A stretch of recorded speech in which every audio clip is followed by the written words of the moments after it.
Hi, everybody. Cheryl Knowlton with Dynamite Productions coming at you with Clay Johnson, Castle and Cook Mortgage, episode 2 of how exciting it is that interest rates are so low. We are at this amazing sweet spot. Yes. So let's talk about when is it advantageous for someone to refinance? You know, that becomes the biggest question people have. Does it make sense? Kind of the rule of thumb that we look at a lot of times is if you have closing costs, because you can do a no closing cost loan.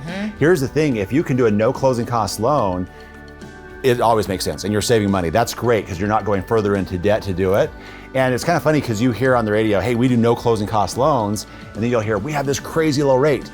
Well, those two are never on the same ad. Never on the same ad. Never on the same ad. One or the other. So a no closing cost loan is a great safe bet if you're going to save some money and you don't have additional closing costs. If you do have some closing costs, the thing we want to look at is how long do you plan to be in that home?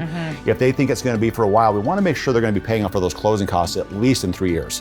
And that's kind of our target point on that. And if they can drop the rate by how much does it make sense? You know, if they can drop the rate, kind of depends on their situation.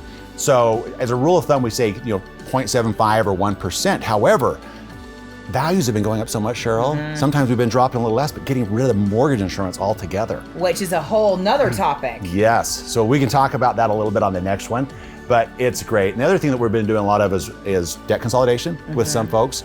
They want to do that, or as we've talked about before, getting some cash out to start becoming an investor and start being an investor in real estate. And those are a couple of other things that we've been doing.